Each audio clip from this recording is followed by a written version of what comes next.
আপোনালোক সকলোকে আকৌ এটা নতুন ভিডিঅ'ত স্বাগতম জনালোঁ। আজিৰ এই ভিডিঅ'টোত মই আপোনালোকক মেথছৰ ক্লাছ 4 হ'ব, মানে 4 নম্বৰটো ক্লাছ হয়। ইতিমধ্যে মই 3টা ক্লাছ দিলোঁ মেথছৰ ওপৰত। কোনোবাই যদি আগৰ 3টা ক্লাছ চোৱা নাই আৰম্ভণিতে কৈ থওঁ, ডেছক্ৰিপশ্যনত লিংক দিয়া থাকিব, সেইকেইটা চাই ল'ব, কাৰণ সেইকেইটা চালেহে এইটো ক্লাছ বুজি পাব। কাৰণ মই গোটেই মেথছৰ মানে গভৰ্ণমেণ্ট জবৰ কাৰণে স্পেচিয়েলি অসম চৰকাৰৰ যিসমূহ গভৰ্ণমেণ্ট জব আছে তাৰ বাবে মেথছৰ কমপ্লিট কোৰ্চ দিছোঁ, মানে কমপ্লিট ভিডিঅ' থাকিব গোটেইখিনি চেপ্টাৰৰে। গতিকে আজিৰ ক্লাছটোত আমি SI আৰু CI ডিছকাছ কৰিম। SI মানে চিম্পল ইণ্টাৰেষ্ট আৰু CI মানে কম্পাউণ্ড ইণ্টাৰেষ্ট, মানে সৰল সুদ আৰু চক্ৰবৃদ্ধি সুদ যে আছে সেই বস্তুটোৰ ওপৰত আমি ডিছকাছ কৰিম। আৰু কোনোবাই যদি আগৰ ভিডিঅ'কেইটা চোৱা নাই, ডেছক্ৰিপশ্যনত লিংক দিয়া আছে, চাই ল'ব। আৰু যি ইম্পৰ্টেণ্ট কথা কওঁ আপোনালোকে ইম্পৰ্টেণ্ট বুলি ভাবে নোট কৰি যাব পাৰে। এতিয়া আমি এটা এটাকৈ ডিছকাছ কৰিম। গতিকে আজিৰ ক্লাছটোত আমি কিহৰ বিষয়ে ডিছকাছ কৰিম? ইণ্টাৰেষ্ট, যিটো ইম্পৰ্টেণ্ট টপিক হয় আৰু ইয়াৰ পৰা বহুত কুৱেশ্যন আহে। মানে অসমীয়াত সুদ, ইণ্টাৰেষ্ট। এইটো ইণ্টাৰেষ্ট দুটা টাইপৰ আছে। এটা হ'ল চিম্পল ইণ্টাৰেষ্ট। আমি ডাইৰেক্ট ফৰ্মুলালৈ নাযাওঁ, ফৰ্মুলাটো কেনেকৈ আহিছে সেইটো চাম, মানে আমি বুজি কুৱেশ্যনবিলাক কৰিম। চিম্পল ইণ্টাৰেষ্ট মানে সৰল সুদ। আৰু এটা হ'ল কম্পাউণ্ড ইণ্টাৰেষ্ট।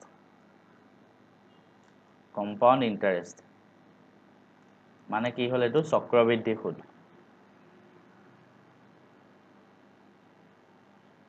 চিম্পল ইণ্টাৰেষ্ট মানে কি? সৰল সুদ মানে জাষ্ট এটা পাৰ্চেণ্টেজ থাকিব, সেইটোৰ ওপৰতে প্ৰত্যেক বছৰে সুদটো হৈ গৈ থাকে। মানে কি ক'লোঁ, মই ভালকৈ কৈ দিছোঁ। ধৰা হ'ল পি মানে প্ৰিন্সিপাল এমাউণ্ট, যোনটো এমাউণ্টত আমি সুদটো লওঁ। মানে টোটেল ধৰা আপুনি 100 টকা ল'লে কাৰোবাৰ পৰা, 100 টকা যে ল'লোঁ আমি, সেইটো হ'ল প্ৰিন্সিপাল এমাউণ্ট। আৰম্ভণিতে আমি ইমানখিনি ল'লোঁ। তাৰপিছতে ধৰা হ'ল ইয়াৰ সুতৰ হাৰ, আৰ মানে ৰেট অফ ইণ্টাৰেষ্ট, মানে সুতৰ যিমান হাৰ, ধৰা হ'ল 5%, হ'ল 20% ধৰিলোঁ। আৰু আমি ধৰা 2 বছৰৰ বাবে ল'লোঁ। টাইম কিমান? 2 বছৰ। পি মানে প্ৰিন্সিপাল এমাউণ্ট, আৰ মানে ৰেট, আৰু টি মানে টাইম। এতিয়া চিম্পল ইণ্টাৰেষ্ট যদি হয় সেইটো,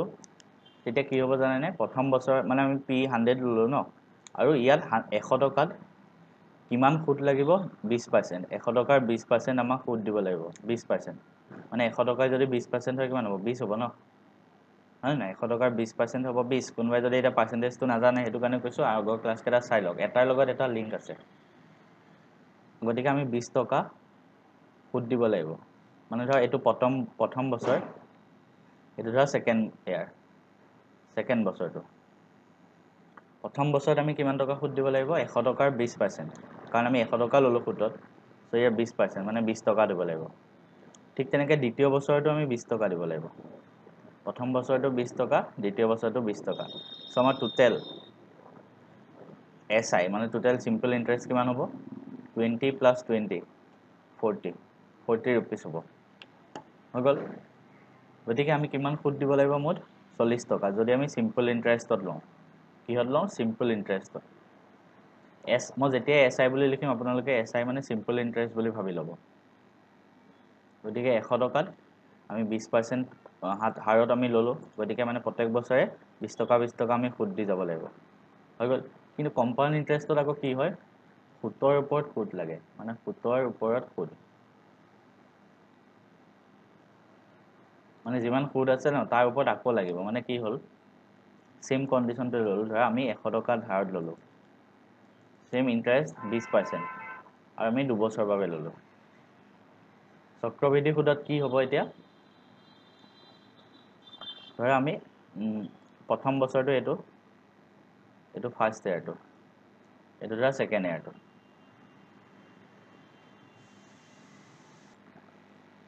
আমি ধৰা 100 টকা ল'লোঁ ধাৰলৈ 20% সুদত, আৰু 2 বছৰৰ বাবে, আৰু কিহত লৈছোঁ? চক্ৰবৃদ্ধি সুদত, মানে কম্পাউণ্ড ইণ্টাৰেষ্টত,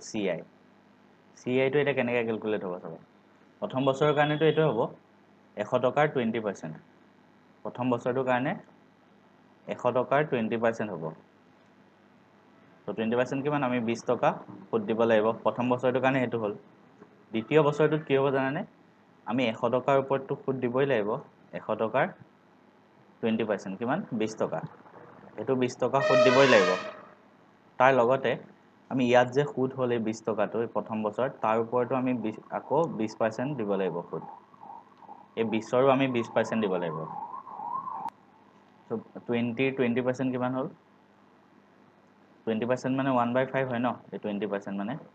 so 5 এটো কাটিলে 4 so আকৌ আমি 4 টকা সুদ দিব লাগিব এক্সট্ৰাকে মানে কি হ'ল মই আকৌ এবাৰ কৈ দিছো প্ৰথম বছৰত আমি 20 টকা দিবই লাগিব কাৰণ 100 টকাৰ 20% 20 টকা সুদ দিলো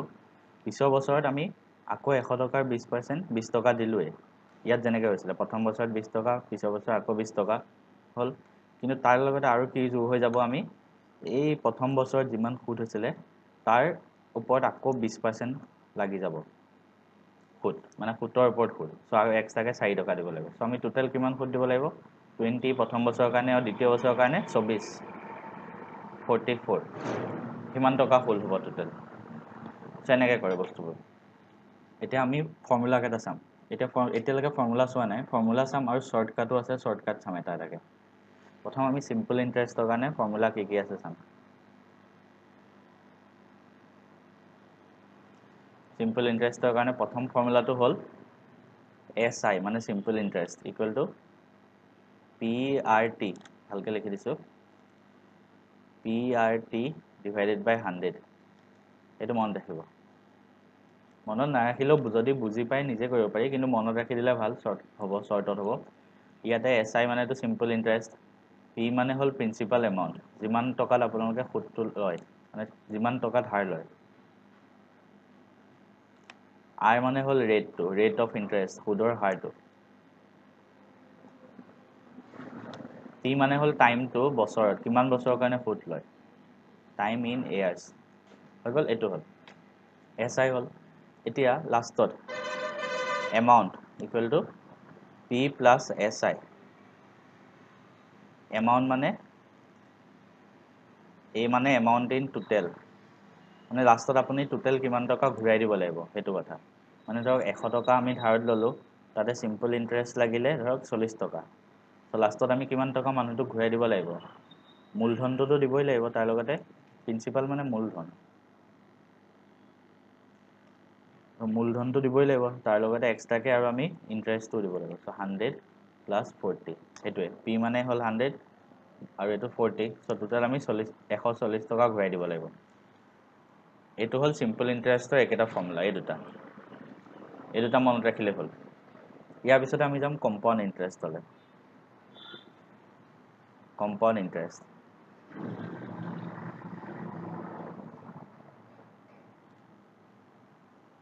কম্পাউণ্ড ইন্টাৰেষ্ট কি বুলি লিখে CI ইয়াত ফৰ্মুলা এটা আছে কিন্তু ফৰ্মুলাটো বেছিকৈ ইউজ কৰিব নাচাব কাৰণ ফৰ্মুলাটো অলপ টান হয় সবেই টান পাব পাৰে হ'লেও মই একবাৰ কৈ দিছোঁ ফৰ্মুলাটো হ'ল A equal to P divided by 1 plus R by 100 to the power T টো ওপৰত পাৱাৰত সো ইয়াতে P মানে হ'ল প্ৰিন্সিপাল এমাউন্ট অথনি নিচিনা প্ৰিন্সিপাল এমাউন্ট মানে মূলধনটো R মানে হ'ল ৰেটটো কিমান ৰেটত আছে ইন্টাৰেষ্ট A মানে হ'ল টোটেল এমাউন্ট লাষ্টত আপুনি কিমান টকা ঘূৰাই দিব লাগে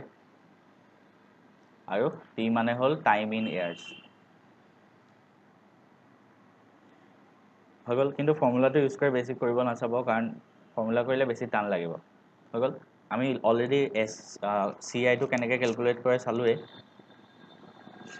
হৈ গ'ল এতিয়া এখিনি হ'ল বস্তু টোটেল ইয়াৰ পিছতে আৰু কেইটামান ইম্পৰ্টেন্ট শৰ্টকাট আছে সেইকেইটা মই এতিয়া শিকাই দিছো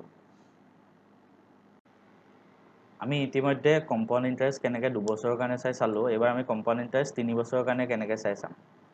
CI for 3 years মানে উদাহৰণ লৈ চাম আৰু কেনেকৈ কৰে চাবা ধৰা আমি 200 টকা ললো আমি প্ৰিন্সিপাল এমাউন্ট 200 টকা ধাৰত লৈছো 5% 5% সুতত 3 বছৰৰ কাৰণে ললো আমাক ক'লে যে CI টো ক্যালকুলেট কৰা CI কেনেকৈ কৰিম আমি ফৰ্মুলা ইউজ কৰি কৰিব পাৰিম কিন্তু তাতকৈ বেছি সহজকৈ আমি এনেকৈ কৰিম চাব প্ৰথম বছৰ আমি এনেকৈ ভাগ কৰি লওঁ এইটো ধৰক প্ৰথম বছৰৰ কাৰণে ফাৰ্ষ্ট ইয়াৰ কাৰণে এইটো ধৰক ছেকেণ্ড ইয়াৰটোৰ কাৰণে এইটো ধৰক থাৰ্ড ইয়াৰটোৰ কাৰণে একদম বুজি বুজি কৰিলে একেবাৰে সহজ হয় প্ৰথম বছৰত আমাৰ পি আছে 200 টকা প্ৰিন্সিপাল আছে 200 টকা হৈ গ'ল এতিয়া 200 টকা হ'ল 200 টকা আমি কিমান সুদ দিব লাগে 5% মানে ইনটু 5% 200 টকা ইনটু 5% মানে কি 5/100 হয় না পাৰ্চেন্ট থাকিলে ডিভাইডেড বাই 100 হৈ যায় সো 0 আৰু 0 কাটা যাব কিমান হ'ব 10 টকা হ'ল সো প্ৰথম বছৰত আমি 10 টকা সুদ দিব লাগিব হৈ গ'ল প্ৰথম বছৰত 10 টকা সুদ বেলেগ একো নালাগে পিছৰ বছৰত আমি কি দিব লাগিব 200 ৰ 5% এক্সট্ৰাকেটো দিবই লাগিব 200 ৰ 5% হেতুটো দিবই লাগিব প্ৰত্যেক বছৰতে এটো একদম ফিক্স 10 টকা তাৰ লগতে ইয়াত যিমান সুদ আছিল ইয়াত কিমান সুদ আছিল 10 টকা এই 10 টকাৰো আমি 5% দিব লাগিব এক্সট্ৰাকে মানে সুদৰ ওপৰত সুদ লাগিব ইয়াত যে 10 টকা সুদ আহিল হেতুৰ ওপৰত আমি 5% আকৌ সুদ দিব লাগিব মানে 10 টকাৰ 5% কৰিলে কিমান হ'ব 10 ইনটু 5/100 0 আৰু 0 কাটা যাব 5 ৰে এটো কৰিলে 2 মানে হাফ হ'ব হাফ মানে 0.5 সো আমি 0.5 रुपीस আকৌ ইয়াত দিব লাগিব সুদ তেনেকৈ কৰিব লাগিব তাৰ পিছত 3 নম্বৰ বছৰটোৰ কাৰণে কি কৰিব 3 নম্বৰ বছৰটোৰ কাৰণে কি কৰিব লাগিব চাওক 200 ৰ 5% সুদ দিবই লাগিব এটোটো প্ৰত্যেক বছৰ ফিক্স 10 টকা আহিব তাৰ লগতে এই বছৰটোত যিমান সুদ আছিলে সবৰ ওপৰতে আকৌ সুদ লাগিব কিমান 10% হেতু বস্তু এই বছৰটোত যিমান সুদ আছিলে এই বছৰটোত প্ৰথম সুদ কিমান আছে 10 টকা সেই 10 টকাৰ ওপৰত আপোনালোকে 5% সুদ দিব লাগিব মানে 0.5 रुपीस হৈ গ'ল তাৰপিছত আকৌ 0.5 रुपीस ইয়াত এক্সট্ৰা সুদ আছে নহয়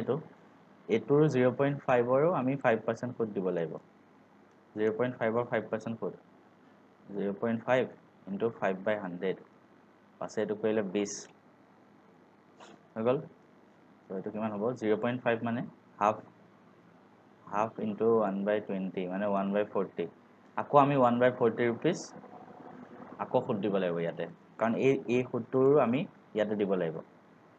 হৈ গ'ল প্ৰথম অকমান টান লাগিব পাৰে লাহে লাহে সহজ লাগি যাব এতিয়া টোটেল আমি সুদ কিমান পাম গোটেই কেইটা যোগ কৰিব লাগিব এটো আৰু এটো গোটেই কেইটা যোগ কৰি টোটেল সুদ পাব ফৰ 3 ইয়াৰ্স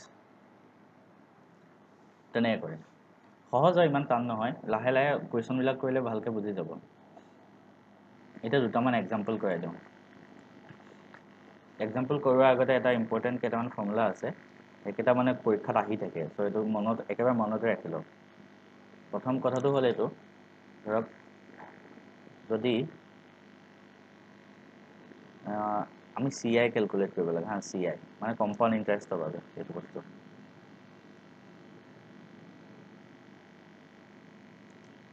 কম্পাউণ্ড ইন্টাৰেষ্টৰ বাবে যদি কোৱেশ্চনত টাইমটো 2 বছৰ দিয়া থাকে টাইমটো কিমান থাকিব 2 বছৰ টাইম 2 বছৰ হলেহে একেটা খাটিব বেলেগ বছৰ হলে নহব অকল 2 বছৰ তেতিয়া যদি আপোনালোকক ৰেট অফ ইন্টাৰেষ্ট 10% দিয়া থাকে তেতিয়া CI টো কিমান হয় জানেনে 21% of P প্ৰিন্সিপাল এমাউন্ট হয় যদি ৰেট অফ ইন্টাৰেষ্ট 20% দিয়া থাকে CI হ'ব 44% of P এইবিলাক কি হয় মই ধুনীয়াকৈ বুজাই আছো ফাৰ্স্ট একেটা লিখি লওক যদি ৰেট অফ ইন্টাৰেষ্ট 30% থাকে CI হ'ব 69% of P আৰু যদি ৰেট অফ ইন্টাৰেষ্ট 40% হয় তেতিয়া CI হ'ব 96% of P একেটা মনত ৰাখি লওকচোন একেটা মানে পৰীক্ষাত বাৰে বাৰে আহি থাকে গতিকে একেটা আমি ফৰ্মুলা চালো এতিয়া ইয়াৰ পৰা দুটামান কোৱেশ্চন কৰিব লাগিব মানে এক্সাম্পল টাইপ আৰু দেখাই দিওঁ ধৰা এনেকুৱা আছে কোৱেশ্চনটো কি বুলি লিখো ধৰা সেকেন্ড তোমালোকৰ ইয়াৰ ওপৰত এটা কোৱেশ্চন কেনেকৈ কৰিবা চাবা এনেকৈ আছে ধৰা আমি প্ৰিন্সিপাল এমাউন্ট ললো ধৰা 5000 টকা হৈ গ'ল কম্পাউণ্ড ইন্টাৰেষ্টত লৈছে আৰু ৰেট অফ ইন্টাৰেষ্ট মানে সুদৰ হাৰ কিমান ধৰক 20% আৰু 2 বছৰৰ কাৰণে ললে আমাক সুধিলে CI কিমান CI আৰু এমাউন্ট কিমান টোটেল এটো সুধিলে সো আমি এটা কেনেকৈ দিম ফাৰ্ষ্ট আমি গম পালোঁ যে 2 বছৰৰ কাৰণে হয় আৰু 20%, এইটো ফৰ্মুলাত পৰি গ'ল 20% যদি 2 বছৰৰ কাৰণে হয় 2 বছৰৰ কাৰণে ইয়াত t equal to 2 years or 20%, তেতিয়া কিমান হ'ব 44% of p ci, so ci কিমান হ'ব 44% of p, মানে 44 by 100, percent মানে divide by 100 into p, p কিমান 5000, দুটা 0 কাটা যাব 44 into 50, এতিয়া 44 into 5 কিমান হ'ব 220, কেনেকৈ মই মুখতে কৰি দিলোঁ, শ্বৰ্টকাট আছে কৰা, কোনোবাই যদি শ্বৰ্টকাট কেইটা চোৱা নাই মানে মাল্টিপ্লিকেশ্যনৰ কিছুমান শ্বৰ্টকাট মেথড আছে, এতিয়া যে মই এইটো মুখতে কৰি দিলোঁ 44 into 5 মানে 220, এইটো মুখতে কৰা শ্বৰ্টকাট আছে, কোনোবাই যদি চাব বিচাৰে ডেছক্ৰিপশ্যনত লিংক আছে, তোমালোকে মেথছৰ তেতিয়া অতি সহজত মানে অতি কম সময়ত এতিয়া 1 ছেকেণ্ডত এনেকৈ এনচাৰবিলাক কৰি দিব পাৰিবা, সেই ভিডিঅ'কেইটা চাই ল'বা, শ্বৰ্টকাট প্লে'লিষ্ট এটা আছে, গতিকে 44 into 5 কৰিলে 220 হ'ব, তাৰপিছত এটা 0 মানে 2200 টকা, 2200 টকা হ'ব কম্পাউণ্ড ইণ্টাৰেষ্ট, আৰু আমাক কি সুধিছে এমাউণ্টটো উলিয়াব লাগে, এমাউণ্ট মানে কি হয়, আমি যিমান মূলধন ল'লোঁ যোগ আমি যিমান সুদ দিব লাগিব, মূলধন কিমান ল'লোঁ 5000, সুদ কিমান দিব লাগিব 2200, তো টোটেল আমি কিমান দিব লাগিব 7200, এইটো হৈ গ'ল এমাউণ্টটো, তেনেকৈ কৰিব লাগিব।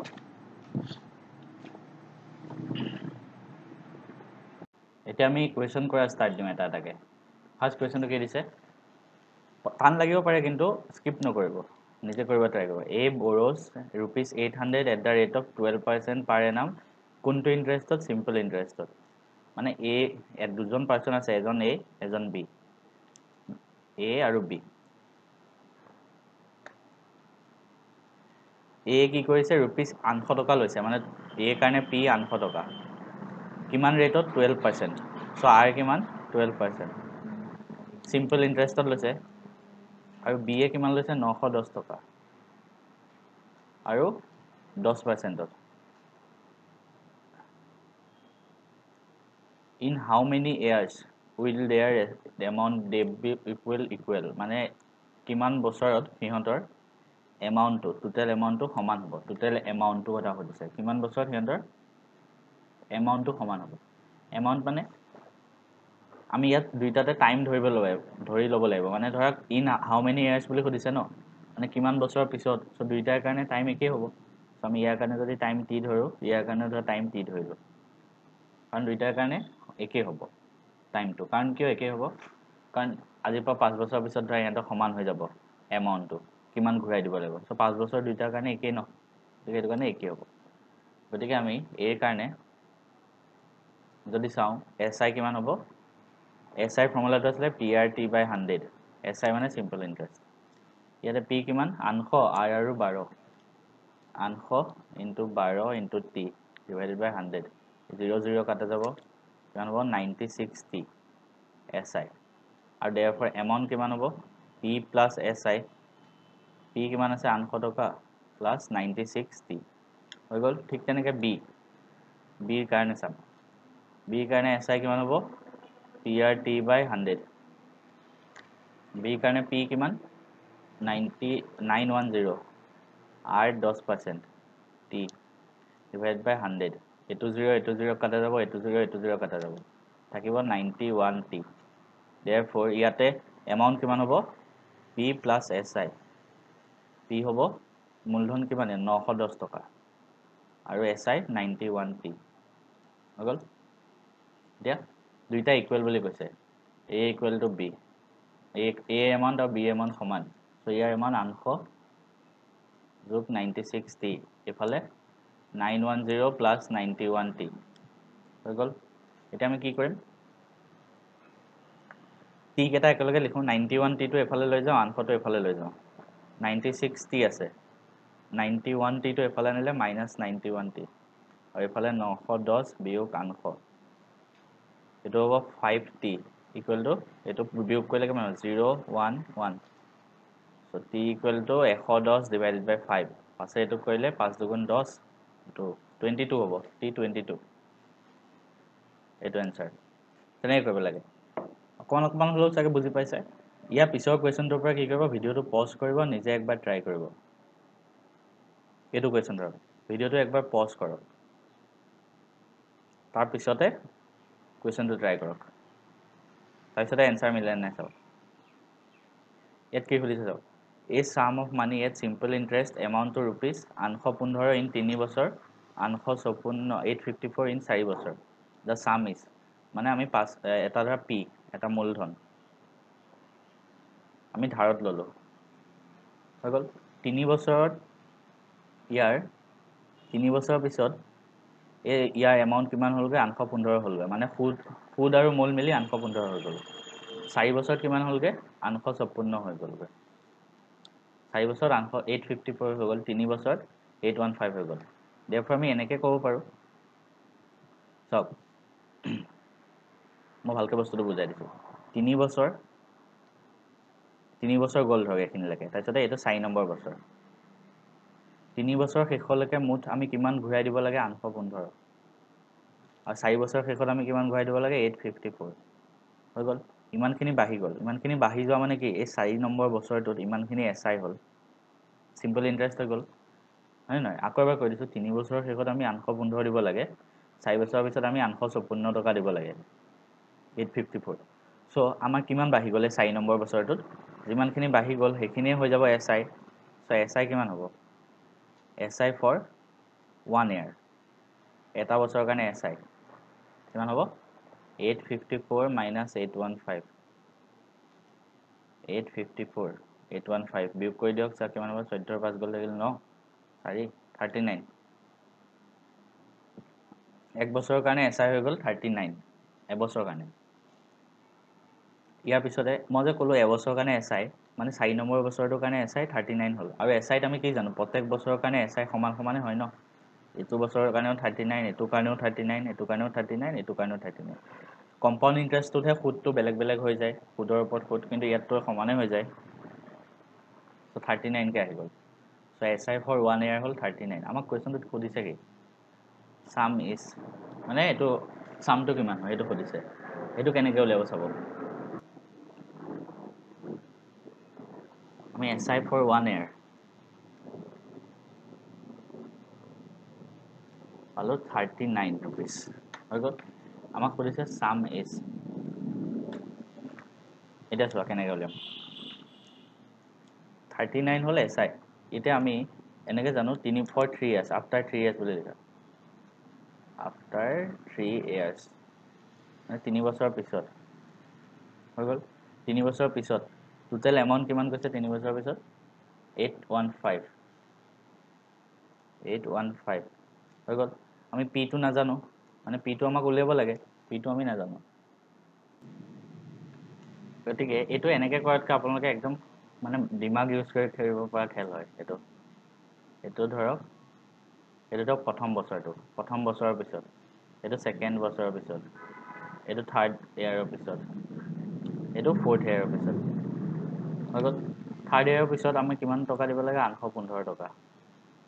আৰু প্ৰত্যেক বছৰৰ কাৰণে সুদ কিমান 39 টকাকৈ 39কৈ প্ৰত্যেক বছৰতে সুদ হয় গতিকে আমি 3 বছৰৰ শেষত যদি 815 টকা দিব লাগে 2 বছৰৰ শেষত কিমান দিব লাগিব ইয়াৰ পৰা ইয়ালৈ 39 টকা বাঢ়ি যাব সুদটো বাঢ়ি যাব ছেকেণ্ড ইয়াৰৰ পৰা থাৰ্ড ইয়াৰলৈ যাওঁতে সুদটো 39 বাঢ়ি যাব গতিকে এইকেইটা যদি 815 হয় এইকেইটা কিমান হ'ব 815 minus 39 তেতিয়াহে এইটোৰ পৰা এইটোলৈ বাঢ়ি গৈছে বুলি ক'ব পাৰিম ত' মানে 39 কমাই দিয়ক 15 6 77 ত' 776 আমি দ্বিতীয় বছৰৰ অন্তৰত কিমান দিব লাগে 776 টকা সুদ দিব মানে টোটেল দিব লাগে আৰু থাৰ্ড ইয়াৰলৈ যাওঁতে আমাৰ 39 বাঢ়ি গ'ল হৈ গ'ল ঠিক তেনেকৈ ফাৰ্ষ্ট ইয়াৰৰ অন্তত আমি কিমান দিব লাগিব 776 পৰা আকৌ 39 বিয়োগ কৰি দিয়ক 16 9 থাকিল 7 6 হ'ব 3 737 হ'ব চাগে চ' আমি ফাৰ্ষ্ট ইয়াৰ অন্তত কিমান দিব লাগিব 737 এইটো আকৌ ফাৰ্ষ্ট ইয়াৰত সুদ কিমান 39 গতিকে আমাৰ টোটেল এইকেইটা ইনিচিয়েলি আমাৰ পি কিমান আছিলে পি লগত আমি 39 যোগ কৰি 737 পাইছোঁ গতিকে আমি ইয়াৰ পৰা 39 বিয়োগ কৰি দিওঁ আকৌ এবাৰ বিয়োগ কৰি দিলে 17 9 থাকিল 8 2 হ'ব 9 698 সেইকেইটা 698 হৈ যাব বুজি পালে কথাটো সব প্ৰত্যেক বছৰে 39 কে সুদ বাঢ়ি গৈ আছে সো তৃতীয় বছৰৰ অন্তত 815 হ'ল এটো দিয়া আছে গতিকে যদি 39 বাঢ়িয়ে গৈছে সেকেন্ড ইয়াৰৰ পৰা তাৰ মানে আমি যদি ইয়াৰ পৰা 39 কমাই দিওঁ এটো পাই যাম আৰু ইয়াৰ লগতে 39 যোগ কৰি থাৰ্ড ইয়াৰত বাঢ়ি গ'ল ঠিক তেনেকৈ আকৌ আমি 39 কমাই দিলে এটো পাম তাৰপিছত আকৌ কমাই দিলে এটো পাম সো আলটিমেটলি আমি 698 পাই যাম এনেকৈ কৰিলে হ'ল ইমান ফৰ্মুলা লগাই থাকিব নালাগে এনসাৰ হ'ব 698 হৈ গ'ল এটো কোৱেশ্চন অকমান ক্ৰিটিকেল হয় আৰু ক্ৰিটিকেল মাইন্ডেডি ভাবিব লাগিব ইয়াৰ পিছতে আমি এটো প্ৰশ্ন চাব লাগিব ইয়াত কি দিয়া আছে how much time will it take for an amount of rupees 450 to yield 81 as interest মানে কি কৈছে কিমান সময় লাগিব যেতিয়া আমি প্ৰিন্সিপাল মানে মূলধন যদি 450 টকা লওঁ আৰু তাত ইন্টাৰেষ্ট আহিব 81 টকা আৰু কিমান পাৰ্সেন্ট ইন্টাৰেষ্ট আছে 4.5% সিম্পল ইন্টাৰেষ্ট একেটা বস্তু আপোনালোকে যেতিয়া ইন্টাৰেষ্টৰ প্ৰশ্ন কৰিব একেটা বস্তু চালে হ'ল কি বস্তু দিয়া আছে আমাক আৰু কি উলিয়াব লাগে উলিয়াব কি লাগে হাউ মাচ টাইমটো উলিয়াব লাগে টাইমটো আমি উলিয়াব লাগে দিয়া কি আছে এমাউন্ট মানে প্ৰিন্সিপালটো দিয়া আছে ৰুপিস 150 450 তাৰপিছতে এসআই সিম্পল ইন্টাৰেষ্ট কিমান হৈছে 81 টকা আৰু ইন্টাৰেষ্টটো কিমান দিয়া আছে ৰেট কিমান 4.5% হৈ গ'ল এটা আমি কেনেকৈ কৰিম চাব কি আমি কি জানো পি আৰ টি বাই 100 এটো মানে হয় এসআই ফৰ্মুলাটো জানো এটা পি কিমান আছে 450 আৰ কিমান আছে 4.5 টি কিমান আছে টি টো উলিয়াব লাগে divided by 100 equal to SI কিমান আছে 81 এতিয়া আমি কেনেকৈ কৰিম চাব এইতে 4.5 আছে ন এটো কেনেকৈ আমি পইণ্টটো সদায় আপোনালোকে কোৱেশ্চন কৰোতে পইণ্টটো আঁতৰাই কৰিব তেতিয়া সহজ লাগিব কৰিব এটা আমি কেনেকৈ আঁতৰাম এটো যদি আমি 45 বুলি লিখো এটো আমি এই 0 টো ইয়াৰ লগত লগাই দিলো 4.5 * 10 এনেকৈ লিখিব পাৰি মানে এই 45 ৰ পিছত এটা 0 আছিল এটো এক্সট্ৰাকে উলিয়াই লৈ 10 বুলি লিখি দিলো যোনে জানে এটো একেবাৰতে কৰিলে হ'ল যোনে নাজানে মই শিকাই দিছো * t divided by 100 equal to 81 এতিয়া এই 4.5 * 10 যদি দশমিকৰ পিছত এটা আছে আৰু * 10 হৈছে সো দশমিকটো নোহোৱা হৈ যাব 45 * 45 * t divided by 100 equal to 81 so ইয়াৰ পৰা কি হ'ব যদি পূৰণ কৰি দিওঁ 45 * 45 * t equal to 81 * 100 so t হ'ব একেটা ইয়াত তলত গুচি যাব 81 * 100 divided by 45 * 45 এটা কাটা কৰিব লাগিব কেনে কৰিম 9 ৰে যদি এটো কৰো 9 9 ৰে এটো কৰিলে 5 এটো 9 ৰে এটো কৰি দিলে 5 হ'ব 5 ৰে 1 কৰিলে 20 আকৌ 5 ৰে 20 কৰিলে 4 so t হ'ব 4 একদম লগতে উলিয়াই দিব পাৰি জাস্ট সিম্পল মেথড একো শৰ্টকাট ইউজ কৰা নাই একো কৰা নাই জাস্ট ফৰ্মুলাটো ইউজ কৰিছো ইয়াৰ পিছৰ প্ৰশ্নটো চাওঁ A man took loan from a bank at the rate of 12% simple interest কি দিয়া আছে ফার্স্ট রেট টু কিমান 12% সুদৰ হাৰ after 3 years he had to pay rupees 5400 interest only for the period SI কিমান interest কিমান কৈছে so 5400 5400 টকা আৰু টাইম কিমান 3 বছৰৰ পিছত the principal amount borrowed by him মানে কিমান মূলধন borrow কৰিছিলে p টো কিমান হয় এটো বুজিলে অপচন নিচিনা একে কৰিলে হ'ল SI equal to কি হয় PRT by 100 SI কিমান আছে 5400 P কিমান উলিয়াব লাগে R কিমান আছে 12 টাইম কিমান আছে 3 100 হৈ গ'ল এটা কি এটো কাটিব পাৰি নেকি এটোক 4 এ কাটিলে 3 এটা কাটি দিব নালাগে এটা কাটি দিও কোনে এটোক 4 এ কাটিলে 3 আৰু এটোক 4 এ কৰিলে 25 হৈ গ'ল এতিয়া 3 ৰে এফালে কাটি দিব পাৰি 5400 ক 3 ৰে 54 কিমান 3 গুণ 54 হয় 18 এটো মন ৰাখিব 18 3 গুণ 54 আৰু 0 0 আছে ঠিক তেনেকৈ 3 ৰে এফালেও কাটি দিব পাৰি 18ক 600 হ'ব আমি p কিমান পাম 600 * 25 এটাটো আমি কেনেকৈ কৰিম টাইম লাগিব কৰোতে কিন্তু 25 * 6 কৰিলো এক্সট্ৰাকে কিমান হয় 150 হয় যদি কৰা সো 150 আৰু পিছত দুটা 0 আছে দুটা 0 বহাই দিও এটো হ'ব এনসাৰটো 15000 টকা তেনেকৈ কৰিব লাগে ইয়াৰ পিছৰটো চাওঁ কি দিছে ফাৰ্ষ্ট কুৱেশ্যনটো পঢ়ি ল'ব a certain sum of money becomes 3 times of itself in 20 years at simple interest মানে আমি যদি সিম্পল ইণ্টাৰেষ্টত সৰল সুদত কিবা এটা পইচা লওঁ মূলধন সেইটো 3 গুণ হৈ যায় 20 বছৰৰ পিছত ইয়াত কি দিছে in how many years does it become double of itself at the same rate যদি সেম ৰেটত আমি আকৌ লওঁ কিমান বছৰৰ পিছত এইটো ডাবল হৈ যাব 3 গুণ কিমান বছৰৰ পিছত হয় 20 বছৰৰ পিছত হয় কিমান বছৰৰ পিছত ডাবল হৈ যাব এইটো সুধিছে এতিয়া কেনেকৈ কৰিম আমি একদম বেছিক মেথড এপ্লাই কৰিম একো শৰ্টকাট নলগাওঁ কাৰণ শৰ্টকাট লগালে আপোনালোকে নিজে ফচিব টান লাগি যাব আমি ধৰি ল'লোঁ লেট ধৰি ল'লোঁ মূলধন মানে প্ৰিন্সিপাল ধৰা পি এইবিলাক লিখি থাকিব নালাগে পৰীক্ষাত মই জাষ্ট দেখাই দিছোঁ প্ৰিন্সিপাল ধৰা পি ৰেট অফ ইণ্টাৰেষ্ট ধৰা আৰ হৈ গ'ল টাইম কিমান দিয়া আছে ইয়াত 20 হৈ গ'ল সিম্পল ইণ্টাৰেষ্টত লৈছে আৰু কি দিয়া আছে উলিয়াই ল'ব ফাৰ্ষ্ট লাইনটোৰ পৰা বিকামছ 3 টাইমছ মানে কি হৈছে মানে ধৰা আমি পি ল'লোঁ সেই পিটো 20 বছৰৰ পিছত আমি যদি কিমান টকা ঘূৰাই দিব লাগিব 20 বছৰৰ পিছত 3p ঘূৰাই দিব লাগিব মানে 20 বছৰৰ পিছত আমাৰ টোটেল এমাউণ্ট কিমান হৈ গৈছে 3p সেইটোৱে কৈছে আমি যদি কিবা এটা মানি লওঁ সেইটো 3 গুণ হৈ যায় 20 বছৰৰ পিছত 3 গুণ আমি কিবা এটা ধৰা ল'লোঁ 100 টকা ল'লোঁ আজি 20 বছৰৰ পিছত 100 টকা আজি ল'লোঁ 20 বছৰৰ পিছত 20 বছৰ গ'ল মই কিমান ঘূৰাই দিব লাগে 300 টকা টোটেলটো 300 টকা ঘূৰাই দিব লাগে therefore আমাৰ ইণ্টাৰেষ্ট কিমান হ'ল প্ৰথম আমি 100 টকা লৈছিলোঁ টোটেল আমি 300 টকা ঘূৰাই দিব লাগে চ' আমাৰ ইণ্টাৰেষ্ট কিমান হ'ল 300 মাইনাছ 100 মানে 200 টকা হ'ল ন হয় নহয় মানে ইণ্টাৰেষ্ট 200 টকা হ'ল আৰু প্ৰথমতে 100 লৈছিলোঁ 200 আৰু 100 মানে আমি টোটেল 300 টকা ঘূৰাই দিব লাগে সেইটোৱে কথা চ' ইয়াতে আমি এমাউণ্ট পাই গ'লোঁ 3p therefore আমাৰ ইণ্টাৰেষ্ট কিমান হ'ব 3p মাইনাছ p টোটেল আমি 3p দিছোঁ আৰু প্ৰিন্সিপালটোতো p আছেই তাৰ লগত কিমান ইণ্টাৰেষ্ট যোগ হৈ যাব 2p যোগ হৈ যাব তেতিয়াহে 3p হ'ব বুজি পাইছেনে কথাটো সেইটো কথা কাৰোবাৰ যদি মনত নাই জাষ্ট এই ফৰ্মুলাটোলৈ মনত পেলালে হ'ল a equal to p plus si আছিলে চ' ইয়াৰ পৰা si কিমান হ'ব a মাইনাছ p এইটোৱে বস্তু চ' আমি si পালোঁ 2p হৈ গ'ল কি পালোঁ এতিয়া আকৌ লিখি লওঁ এমাউণ্ট আছে p ৰেট আছে r টাইম আছে 20 বছৰ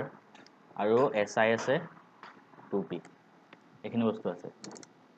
ইয়াৰ পিছত আমি কেনেকৈ কৰিম চাব এতিয়া ফৰ্মুলাটো চাওঁ কি আছিলে si equal to prt by 100 si কিমান আছে ইয়াত 2p এফালে p r কিমান rটো r বুলি ধৰিছিলোঁ টাইম কিমান আছে 20 বছৰ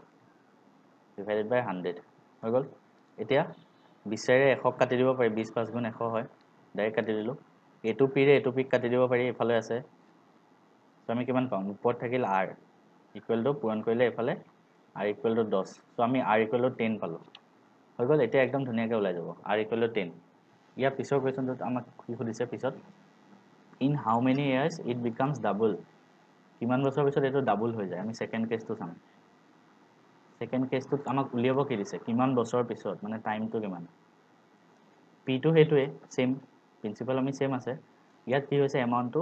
2p হৈ গৈছে ডাবল হৈ গৈছে therefore ইয়াত si কিমান হ'ব 2p মাইনাছ p মানে a মাইনাছ p চ' এইটো হ'ব si হ'ব p হৈ গ'ল আৰু ৰেটটো সমান বুলি কৈছে চ' ৰেটটো 10% আছে therefore ইয়াত আমি আকৌ ফৰ্মুলা এপ্লাই কৰোঁ si equal to prt by 100 si আছে p ফালে p r আছে 10 t টো কিমান t টো উলিয়াব লাগে আৰু 100 হৈ গ'ল p আৰু p কেঞ্চেল গ'ল 0 আৰু 0 কেঞ্চেল গ'ল এতিয়া পূৰণ কৰিলে t ইকুৱেল টু 10 পাম 10 বছৰৰ পিছত হ'ব সেইটো হ'ল এনচাৰটো তেনেকৈ কৰিলে একদম সহজ হয় কেনেকৈ এপ্ৰ'চ কৰিব লাগে ধুনীয়াকৈ মই দেখাই দিছোঁ একো শ্বৰ্টকাটৰ পিছত নাযাব এনেকৈ কৰি যাব ইয়াৰ পিছৰ প্ৰশ্নটো চাওঁ The simple interest on a certain sum for 8 months at 4% per annum is 129 less than the simple interest on the same sum for 15 months at 5% per annum the sum is এইটো অকণমান ক্ৰিটিকেল হয় এইটো আপুনি চাব লাগিব কেনেকৈ কৰিব দুটা কেছ আছে এটা ফাৰ্ষ্ট কেছ এটা ছেকেণ্ড কেছ হৈ গ'ল দুইটাৰ কাৰণে আমি এক্সট্ৰাকৈ চিম্পল ইণ্টাৰেষ্ট উলিয়াম এতিয়া দুইটাৰ কাৰণে এক্সট্ৰাকৈ উলিয়াম এতিয়া চাওক কেনেকৈ প্ৰথম কেছটোত কি কৈছে টাইম কিমান দিছে 8 মান্থ ইয়াত আকৌ 8 মাহ সময় দিলে টাইমটো 8 মান্থ কিন্তু আমি টি মানে কি জানো এনে ফৰ্মুলাটো টাইম ইন ইয়াৰ্ছ বুলি কৈছিলোঁ মানে আমি টাইমটো সদায় বছৰত লিখিব লাগিব কিমান বছৰ এতিয়া 8 মাহত কিমান বছৰ হয় 12 মাহত 1 বছৰ হয় হয়নে সো 1 মাহত কিমান হ'ব 1/12 হ'ব 12টো ইয়াত অলপ গুচি যাব দেখুৱা 8 মাহত কিমান হ'ব 8/12 হৈ গ'ল মানে আপোনালোকক যদি কিবা এটা মাহ দিয়া থাকে বছৰত লিখিব লাগে সেইটো ডিভাইডেড বাই 12 কৰি দিলে হ'ল যেনেকৈ ধৰা 24 মাহ কিমান বছৰ বুলি যদি মই সোধো 24 ডিভাইডেড বাই 12 দুবছৰ তেনেকৈ কৰিব লাগিব হৈ গ'ল সো এটা 8 মাহ আছে সো এটা আমি ইয়াৰত লিখিলে 8/12 হৈ গ'ল এতিয়া এইটো যদি আমি ডিভাইড কৰোঁ 4 কৰিলে 2 4 কৰিলে 3 সো টি হ'ব 2/3 ইয়াৰ্ছ হৈ গ'ল তাৰপিছতে আৰু কি কৈছে চাৰ্টেইন চাম মানে কিমান চাম সেইটো দিয়া নাই সো আমি পি বুলিয়ে ধৰিলোঁ এমাউণ্ট মানে কিমান আমি মূলধন লৈছোঁ হৈ গ'ল তাৰপিছতে আৰ দিয়া আছে 4% হ'ল therefore আমি ফাৰ্ষ্ট কেছত এছ আই কিমান পাম ফাৰ্ষ্ট কেছত এছ আই 1 বুলি ধৰিলোঁ মানে এছ আই ফাৰ্ষ্ট কেছত কিমান হ'ব P R T divided by 100 P কিমান আছে পিটো পি বুলি ধৰিছোঁ আৰ কিমান আছে 4 টাইম কিমান আছে 2/3 ডিভাইডেড বাই 100 এইটো কৰিলে এই 3টো তলত গুচি আহিব p into 4 into 2 divided by 3 into 100 হ'ল এতিয়া এইটো এনেকৈ থাকিব দিয়ক এতিয়া এইটো এনেকৈ থাকিব দিয়ক এইটো কৰিব নালাগে হৈ গ'ল SI1 এইটো পালোঁ ইয়াৰ পিছত ছেকেণ্ড কেছটোৰ কাৰণে চাব চেম কেছ ছেকেণ্ড কেছটোৰ টাইম কিমান হ'ব 15 মাহ দিয়া আছে চ' 15/12 ইয়াৰ্ছ মানে ইয়াৰ্ছত লিখিছোঁ 5 কৰিলে এইটো 4 কৰিলে এইটো 5 কি কৰি আছোঁ 3 কৰিলে এইটো 5 4 কৰিলে 3 5/3 আৰু এইবাৰ 5% চ' আৰ ইকুৱেল টু 5% হ'ল আমি ইয়াত কি কৈছে চাওক চেম চাম মানে সমান মূলধনতে মূলধন সমান আছে চ' পি therefore ইয়াত SI হ'ব PRT/100 এইটো যদি মই কৰোঁ কিমান হ'ব P টো P এ থাকিব R টো আছে 5% T টো আছে 5/3% ডিভাইড বাই 100 হৈ গ'ল চ' এইটো বস্তু মই এইখিনিতে লিখি দিছোঁ চি ইয়াতে SI কিমান হ'ব SI ধৰা 2 ছেকেণ্ড কেছটোৰ কাৰণে ওপৰত P into 5 into 5 ডিভাইডেড বাই 3টো তলত গুচি আহিব 3 into 100 এইটো হ'ল SI2 এইটো পালোঁ SI1 এইটো পালোঁ ইয়াৰ পিছত আমাক কি কৈছে the simple interest on a certain চাম মানে ফাৰ্ষ্ট কেছটো SI ইজ 129 লেছ মানে ফাৰ্ষ্ট কেছটো SI ছেকেণ্ড কেছটোতকৈ 129 কম হয় মানে SI1টো ছেকেণ্ড SI-টোতকৈ কিমান কম হয় 129 কম হয় 129 মাইনাছ হয় সেইটোৱে কোৱা আছে এতিয়া ধুনীয়াকৈ ওলাই যাব এতিয়া এইবিলাক ভেলুবিলাক পুট কৰি দিব ধুনীয়াকৈ মানে এইটো ইয়াত কেনে হ'ব 3 into 100 আছে 300 গুণ 300 আৰু ওপৰত কিমান হ'ব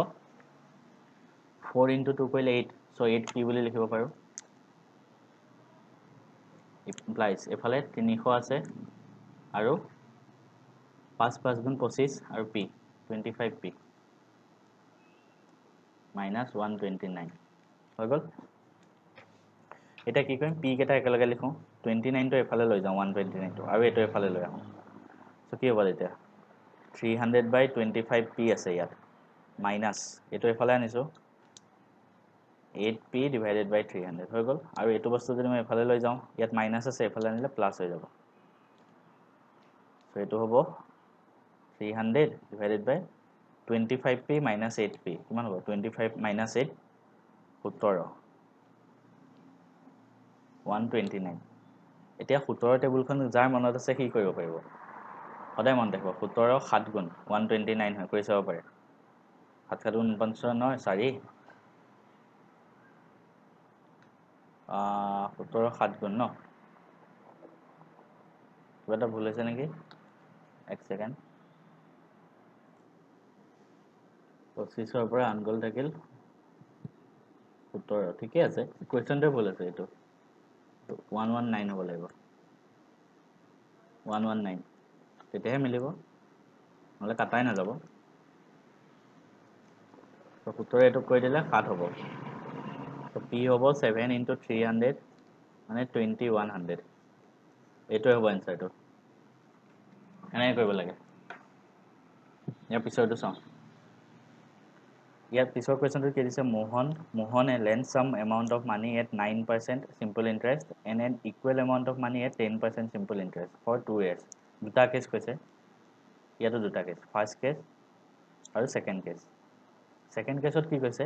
9% simple interestত দিছে সো r টো হল 9% কিমান টকা দিছে এটো কোৱা নাই কিন্তু সো আমি p বুলি ধৰি ললো হগল আৰু কিমান টাইমৰ কাৰণে দিছে 2 বছৰৰ কাৰণে হগল তাৰ পিছতে সেকেন্ড কেছটোত কৈছে সেম এমাউন্ট অফ মানি সমান মানি এবাৰ কিমান দিছে 10% ত দিছে আৰু দুইটাই 2 বছৰৰ কাৰণে ইটস ফৰ 2 years সো এটো 2 হ'ব হগল এতিয়া আমাক কি কৈছে পিছলৈকে যোৱাৰ আগতে আমি এখিনি উলাই লওঁ প্ৰথম কেছটোত মানে SI1 ইয়াত সিম্পল ইন্টারেস্ট কিমান হ'ব PRT divided by 100 P R মানে 9 T কিমান আছে 2 divided by 100 এটা হ'ব 18P divided by 100 এনেকৈ থাকক সেকেন্ড কেছটো SI কিমান হ'ব PRT by 100 P আছে P R আছে 10 T আছে 2 divided by 100 so এটো হ'ব 20P by 100 এনেকৈ থাকক তাৰ পিছত কি কৈছে if his total interest was 760 মানে total interest দুইটাৰ পৰা ইয়াৰ পৰা যিমান SI পালে ইয়াৰ পৰা যিমান SI পালে total 760 বুলি কৈছে so SI1 plus SI2 760 হয় এটো কৈছে so SI total হল 760 এটা আমি SI1 কিমান পাইছিলো চাই লওঁ SI1 পাইছিলো 18P divided by 100 SI2 পাইছিলো আমি কিমান 20P divided by 100 এটো হল 760 এতিয়া এটো যোগ কৰি দিলে কিমান হ'ব 38P divided by 100 equal to 760 38 এৰে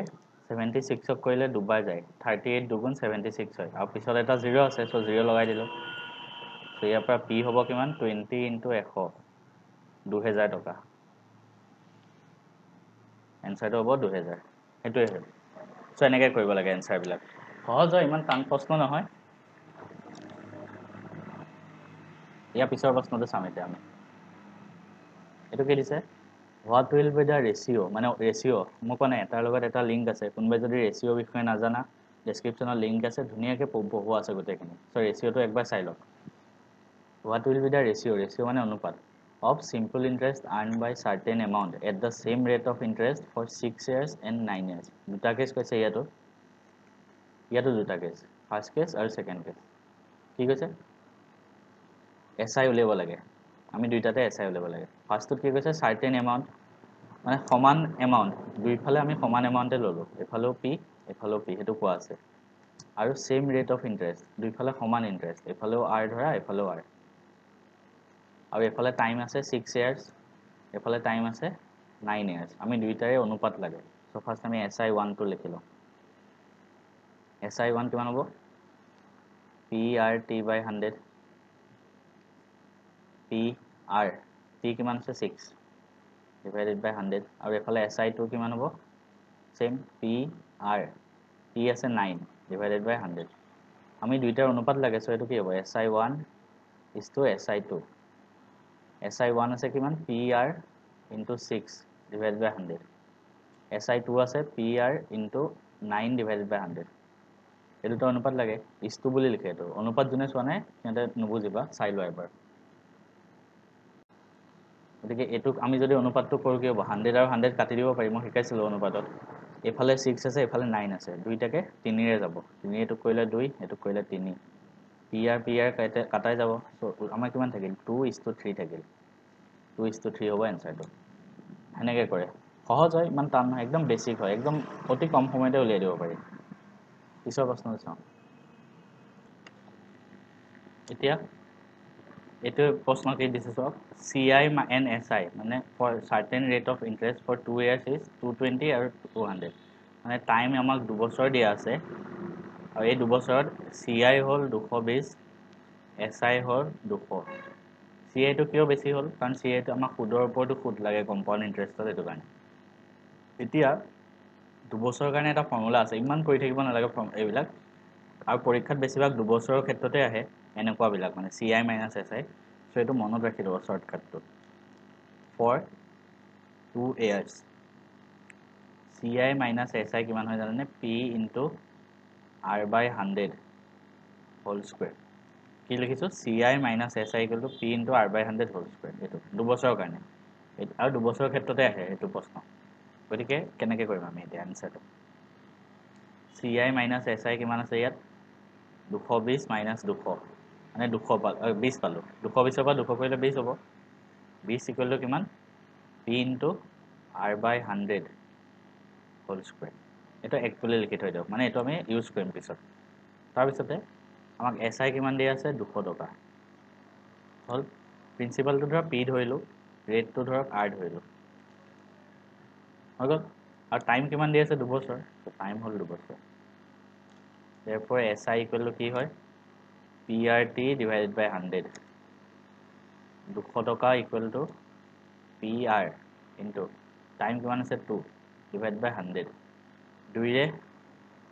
এটো কাটি দিব পাৰি 100 হ'ব সো কি হ'ব তেতিয়া PR এটা এনেকৈ ৰাখক চাওক PR divided by 100 equal to আমি কিমান পালো 100 হৈ গ'ল এটা এনেকৈ থাকক এটো আমি এটা ইউজ কৰিম অথনি কি পাইছিলো আমি P into R/100 whole square equal to 20 টকা পাইছিলো সো এটো এনেকৈ লিখিব পাৰি P into R/100 whole square আছে মানে দুবাৰ পূৰণ হ'ব R/100 into R/100 equal to 20 টকা এটা এটো এনেকৈ লিখিব পাৰি PR divided by 100 into এটো এক্সট্ৰাকে লিখি দিলো R/100 কিয় কৰিলো কাৰণ ইয়াত এটো আমি জানো PR/100 ৰ ভ্যালু 100 টকা সো আমি এটো লিখি দিম PR/100 ৰ ভ্যালু কিমান 100 টকা হয় সো 100 into R/100 টো আছে ওপৰৰ পৰা 20 টকা 100 আৰু 100 কেনসেল গ'ল R হ'ব 20 ৰেটটো আমি 20 পালো আমাক উলিয়াব কি দিছে প্ৰিন্সিপাল এমাউন্টটো উলিয়াব দিছে প্ৰিন্সিপাল এমাউন্টটো উলিয়াব দিছে ৰেটটো 20 পালো এটা চাও ইয়াতে এটো ইউজ কৰিম এতিয়া এটো যদি আমি ইউজ কৰি দিও ৰেট আমি কিমান পালো 20 ৰেটৰ জায়গাত 20 পিছে এটো কাটিলে 5 P হ'ব 500 এতিয়া আমি কি পাইছিলো ইয়াতে R equal to 20 R20 পালো P 500 টকা পালো এটা आंसर ওলাই গ'ল ইয়াৰ পিছত চাও এটা A certain amount earned simple interest of rupees 1750 টকা after 7 years কি কৈছে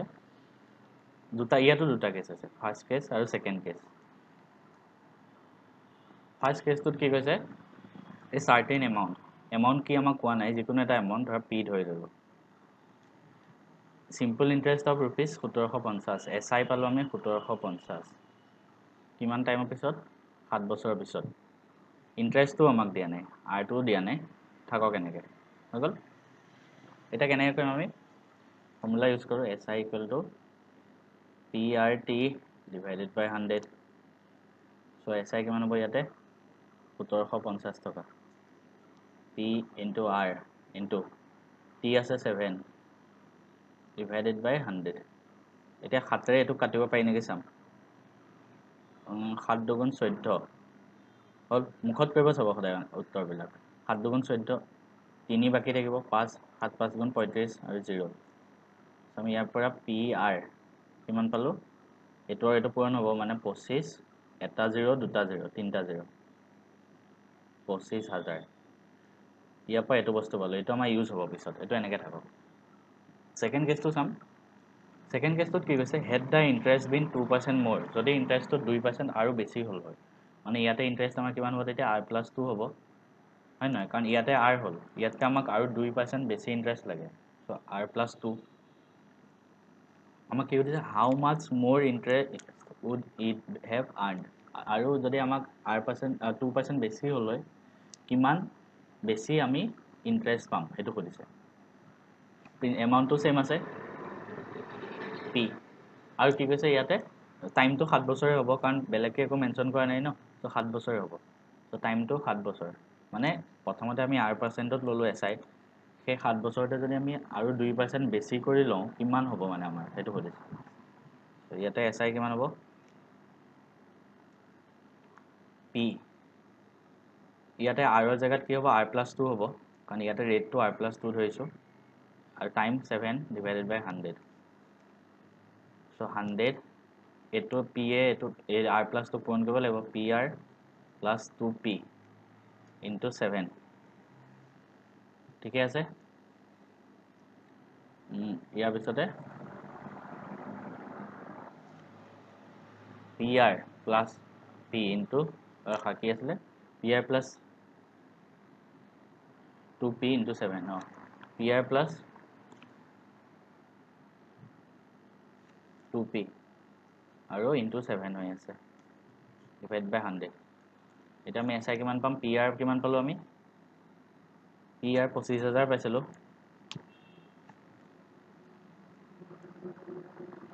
plus 2p into 700 এটা সব p2 তো আমাক দিয়া নাই আমি কেনেকৈ উলিয়ামগে ইয়াৰ পিছতে p2 দিলেহে ইয়াৰ পিছতে ভ্যালু বিলাক ওলাবগে SI টো কিন্তু আমাক p এ দিয়া নাই প্ৰিন্সিপাল কিমান দিয়াই নাই কি কৰিম নোলাই এনসাৰ cannot be determined এনে আমাক ইমান কৰালে কৰি চাব লাগিব কিন্তু কাৰণ ইয়াতে p টো দিয়া থাকিলে ইয়াৰ পিছত ওলালে হয় আমাক p দিয়াই নাই নোলাব ন গতিকে এইটো cannot be determined লিখিব লাগিব তেনেকৈ কৰিব লাগে কেতিয়াবা এটা দুটা কোৱেশ্যনত এনেকুৱা আহি যায় পিছৰ কোৱেশ্যনটো চাওঁ a sum of money doubles itself at compound interest in 5 years এটো এনেকুৱা এটা গঠনি এটা কৰি আছিলো হলো এটা কৰি দিও a sum of money আমি ধৰা p ললো এটো কি হৈ গৈছে ডাবল হৈ গৈছে মানে a = 2p হৈ গৈছে কিমান বছৰৰ পিছত 5 বছৰৰ পিছত a = যদি 2p হৈ যায় আমাৰ ci total interest ci কাৰণ ci কিয় ধৰিছো compound interest so ci কিমান হ'ব 2p minus p p হ'ব কাৰণ so আমি 5 ইনিশিয়ালি আমাৰ হাতত p আছিলে মানে আমি p লৈছিলো 5 বছৰৰ পিছত আমি ঘূৰাই দিব লাগে 2p total so interest কিমান লাগিলে p লাগি গল ন ইনিশিয়ালি p আছিলে interest p লাগি গল দুইটা মিলি 2p হৈ গল হেতু ঘূৰাই দিব লাগে অথনি যোনটো বুজাইছিলো so ci হ'ব ইয়াতে p হৈ গল এতিয়া আমাক কি সুধিছে in how many years will it become 8 times এটো সুধিছে কিন্তু তাৰ আগতে আমি হেৰি কৰি লওঁ তো উলিয়াই লওঁ কেনেকৈ উলিয়াম আমি ci ইয়াত কিন্তু ফৰ্মুলা ইউজ কৰিব লাগিব হা ইয়াত বেলেগ শৰ্টকাট এপ্লাই নহব কাৰণ ইয়াত 5 বছৰ আহি গল ন সৰু হোৱা হলে আমি ci যেনেকৈ সৰু উলিয়াইছিলো শৰ্টকাট বিলাক 2 বছৰৰ কাৰণে যোনটো আছিলে তেতিয়া উলিয়াই দিব পাৰি কিন্তু ইয়াত 5 বছৰ যেহেতু ফৰ্মুলা ইউজ কৰিবা কি আছিলে 1 plus r/100 divided by t মই এইটো ফৰ্মুলা ফাৰ্ষ্টতে কৈ আছিলো নহয় ইয়াতে a কিমান আছে 2p 1 plus r/100 divided by t t কিমান আছে 5 এটা p ৰে to p কাটি দিব পাৰি আমি কিমান পাম 1 plus r/100 divided উপৰত 5 = 2 এটো পালো आंसर হল এটো এনেকৈ থাকক এটো বস্তু এটা ইউজ হ'ব আমাক কি সুধিছে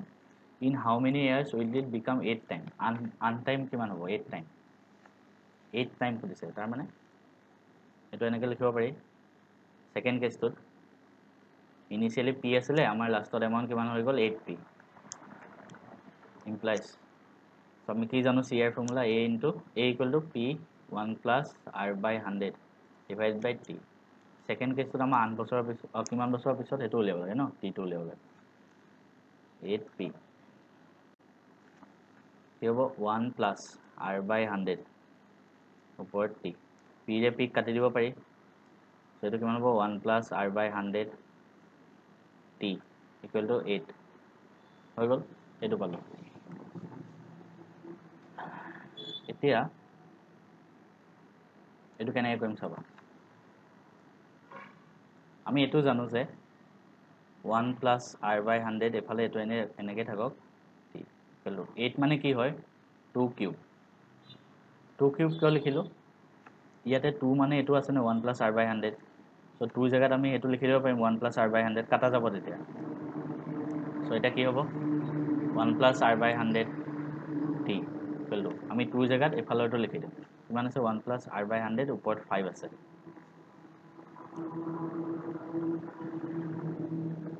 ওপৰত 5 আৰু এই ওপৰত কিউব আছে কিউবটো আকৌ ইয়া ওপৰত আহিব তেনেকুৱা so 1 plus r by 100 t equal to 1 plus r by 100 what কিমান হ'ব 5 into 3 15 হ'ব যদি পাৱাৰটো এনেকে থাকে ন পূৰণ হৈ যায় সবে জানে এটো বেসিক ম্যাথমেটিক্স হয় so ইয়াটো বেস সমান ইয়াটো বেস সমান 1 plus r by 100 এফালেও আছে so এফালে t এফালে 15 so t equal to হ'ব 15 বছৰ তেনেকে বস্তুবিলাক লাহে লাহে বুজক তেতিয়া ভালকে বুজি যাব বুজি বুজি কোৱেশ্চন বিলাক কৰিব লাগে ইয়া জানে কি ইয়াতে 2 মই কিয় ধৰিলো 8 মানে 2 কিউব কিয় ধৰিলো কাৰণ আমি 2 মানে এটো জানো তেতিয়া আমি কাটি দিব পাৰিম সব দুইফালে এফালে 1 plus r by 100 এফালেও আহি গৈছিলে হেতু কাৰণে so এটো হ'ব 15 বছৰ পিছৰ প্ৰশ্নটো চাওঁ The principal that yields a compound interest of 420 during the second year at 5% per annum is 5% per annum আমাৰ প্ৰিন্সিপালটো লাগে যোনটোৱে কম্পাউণ্ড ইন্টাৰেষ্ট উলিয়াই 420 মানে কি দিয়া আছে CI আছে 420 R দিয়া আছে 5% দুনিয়াকে সব দিয়ে আছে প্ৰিন্সিপালটো উলিয়াব লাগে টাইম দিয়া আছে 2 বছৰ ডাইৰেক্ট ফৰ্মুলা এপ্লাই কৰি নিজে কৰিব পাৰিব এটো এনসাৰটো সবে কৰি চাব সহজ হয় ফৰ্মুলা এপ্লাই কৰি দিলে হ'ল পিছৰটো চাওঁ At what percent per annum will rupees 300 amounts to 3993 in 3 years if interest is compounded annually? Direct formula. কি আছে ফার্স্টতে আমাৰ p আছে 300 3000 আৰু amount to মানে আমি 3000 টকা ধাৰ ললো আৰু পিছত টোটাল আমি কিমান ঘূৰাই দিব লাগে 3900 ইমান 3993 ঘূৰাই দিব লাগে a বুলি কিয় ধৰিলো কিয়ন amounts to মানে টোটাল 3 বছৰ পিছত টোটাল হিমানখিনি ঘূৰাই দিব লাগে সো এটো হল a amount to টাইম আছে 3 আমাক কি লাগে r টো উলিয়াব লাগে ন r ওলাই যাব কেনে কৰিম ci এটো আমাৰ কি আছিল ফৰ্মুলাটো ci এৰ কাৰণে a = p 1 plus r by 100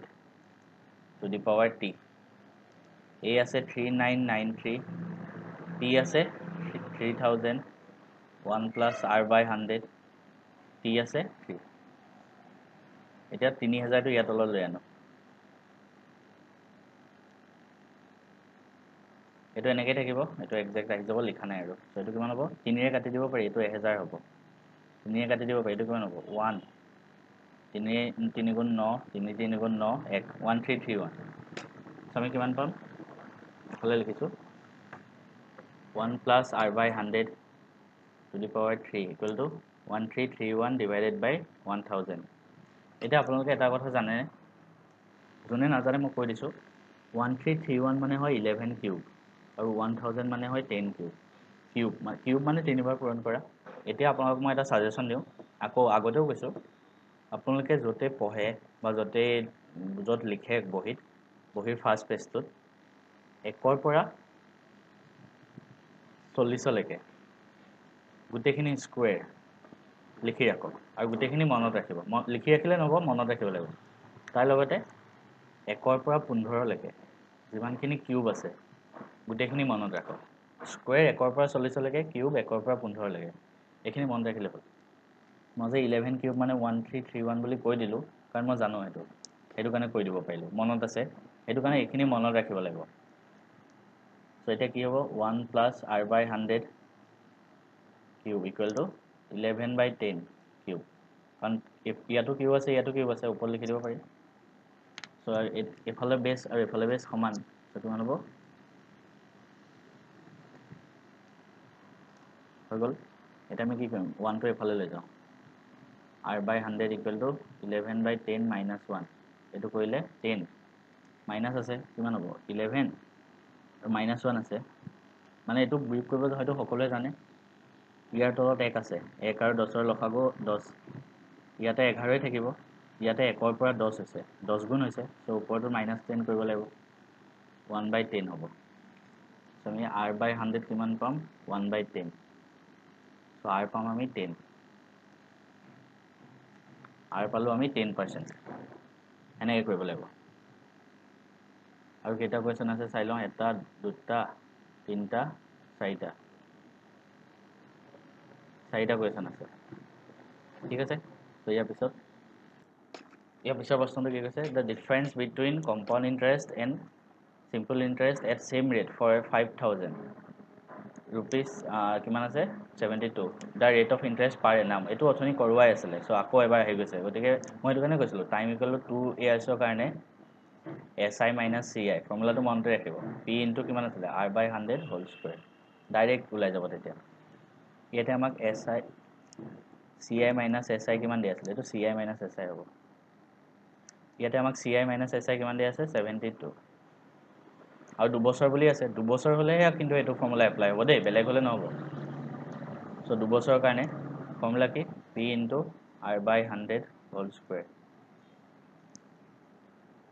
ইয়াত প্ৰিন্সিপাল কিমান দিয়া আছে এমাউন্ট আমি কিমান ধাৰলৈ লৈছো 5000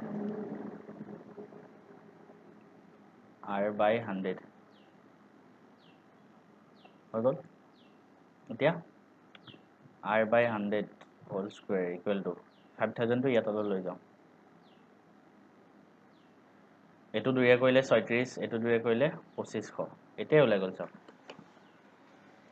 36 তো কি হয় স্কয়াৰ 6 স্কয়াৰ আৰু 2500 তো কি হয় স্কয়াৰ 25 তো কি হয় স্কয়াৰ 5 ৰ মানে আৰু ইয়াত দুটা 0 আছে সো ইয়াতে এটা 0 আহি যাব তেতিয়া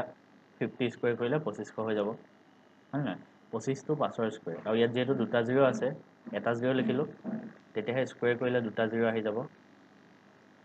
হল সো এটো আমি কেনেকৈ লিখিব পাৰো 6/50 whole square হল সো আমি কিমান পালো R/100